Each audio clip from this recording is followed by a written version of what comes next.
انا ارسلناک بالحق بشیرا ونذیرا، بے شک اے محبوب صلی اللہ علیہ وآلہ وسلم ہم نے آپ کو حق کے ساتھ، ایک مقصد کے ساتھ بھیجا، خوشخبری سنانے والا اور ڈر سنانے والا۔ خوشخبری یہ کہ جو اللہ کے تابع فرمان ہوں گے ان کو جنت ملے گی، اور ڈر یہ سنایا کہ جو اللہ کا نافرمان ہوگا وہ دوزخ میں جائے گا، والعیاذ باللہ تعالی۔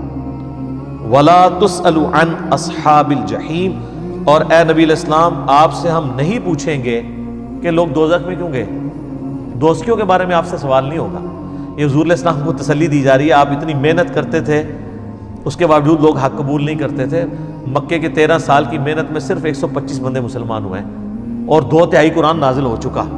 2/3 قرآن کی آؤٹ پٹ یہ تھی، اور نبی علیہ السلام کی 13 سال کی محنت کے صرف 125 بندے۔ تو حضور کو تسلی دی جا رہی ہے کہ آپ نے ٹینشن نہیں لینی، اگر لوگ بات قبول نہیں کر رہے ہیں ہم آپ سے نہیں پوچھیں گے کہ آپ کو ہم نے نبی بنا کے بھیجا تھا تو ذرا یہ بتائیں نا کتنے لوگ ایمان لے کے آئے ہیں۔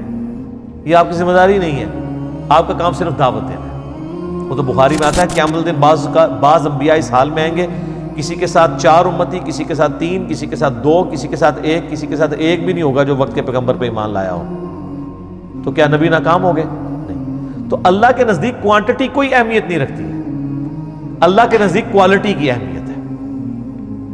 ہم آپ سے نہیں پوچھیں گے طٰہٰ ما انزلنا علیک القرآن لتشقیٰ، ہم نے قرآن اس لیے نازل نہیں کیا کہ آپ مشقت میں پڑھ لیں، الا تذکرۃ لمن یخشیٰ، یہ تو نصیحت ہے ان لوگوں کے لیے جو ڈر جائیں۔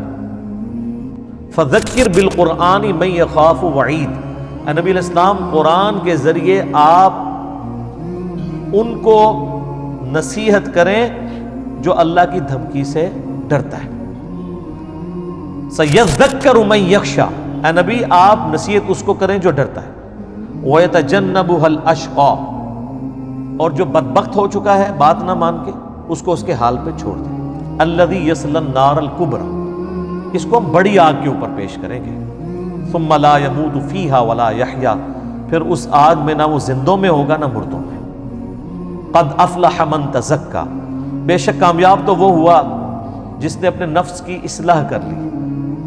وذکر اسم ربہ فصلی، اور اپنے رب کا نام لے کر نماز پڑھی۔ بل تؤثرون الحیات الدنیا، لیکن تمہارا اصل مرض یہ ہے کہ تم دنیا کی زندگی کو ترجیح دیتے ہو۔ والآخرۃ خیر وابقیٰ، جبکہ اصل میں جو بہتر ہے وہ تو آخرت ہے، اور صرف بہتر نہیں ہے وہ ہمیشہ رہے گی بھی۔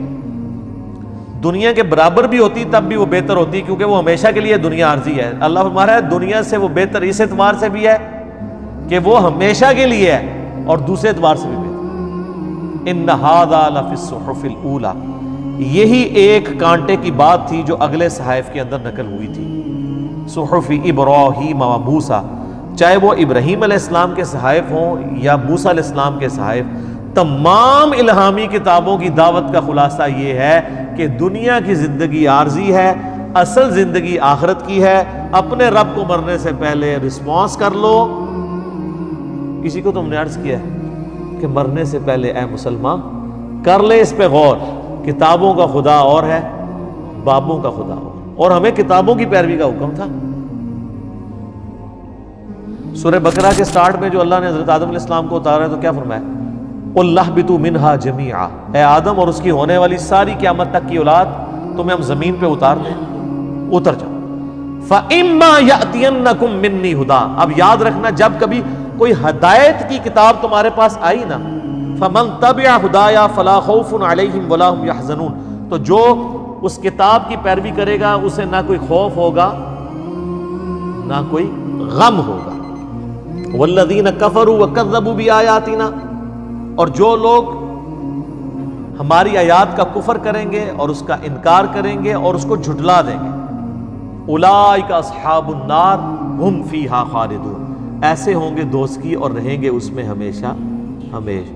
تو سر یہ جو میں نے ڈاکٹرین آپ کے سامنے رکھی ہے، ایک نعرہ بلند کیا ہے، یہ قرآن سے ہی ڈائریکٹ کیا ہے کہ قرآن نے کہا کہ کتابوں کا انتظار کرنا۔ اب جو لوگ کتابوں سے توڑ رہے ہیں، میں آپ کو وثوق سے کہتا ہوں کوئی فزکس کا پروفیسر یا میتھ کا پروفیسر اپنی کتاب کی توہین کر دے، وہ دنیا کی کسی یونیورسٹی میں ٹیچنگ نہیں کر سکتا، اور وہ کرتا بھی نہیں ہے۔ دنیا کا سب سے بڑا میتھمیٹیشین ہونا اور ایک چھوٹا سا بچہ اٹھ کے اس کو کہہ دے کہ سر آپ کے کورس کی کتاب میں جو ایکویشن ہے نا وہ یوں لکھی ہوئی ہے، یہ آپ نے غلط لکھ دی ہے، وہ آئیں بائیں شائیں کیے گا نہیں، فوراً مٹائے گا اور کہے گا سوری، تھینک یو۔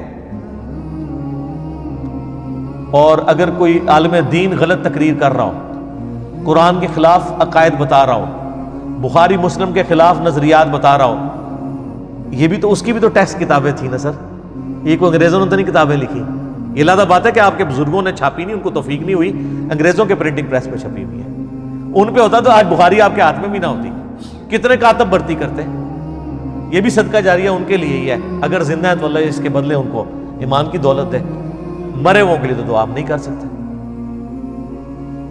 تو سر مولوی کے سامنے آپ کوئی بتائیں کہ سر یہ جو آپ نے بتایا قرآن میں تو یہ لکھا ہوا ہے، وہ کیا کہے گا؟ تھینک یو کہے گا، پھینک دیو، چپ کے باہر سٹو انہوں، ماہ بدولت کے سامنے اس نے بات کس طرح کی۔ اسی لیے میں کہتا ہوں کہ دنیاوی ٹیچرز جو ہیں اس اعتبار سے کم از کم اپنی کتابوں کا ریگارڈ کر رہے ہیں، اور مذہب کے ٹھیکیدار اپنی کتابوں کی توہین کرتے ہیں۔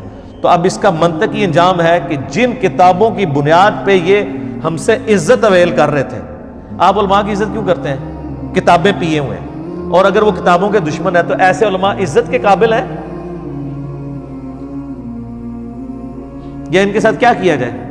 یہ غدار ہیں کتابوں کے، تو پھر عزت تو ویسے پہلی چیز جو ان سے چھنے گی وہ ان کی عزت ہوگی۔ عزت حافظ قرآن کی تھی، قرآن حفظ اور ماننے کی وجہ سے، اگر وہ قرآن کی تعلیمات کا انکار کر دے اور قرآن کی آیات دکھائیں تب بھی وہ نہ مانے، تو اب حافظ قرآن کی آپ عزت کریں گے؟ تو سر یہی ہمارا مقدمہ ہے، ٹھیک ہو گیا جی؟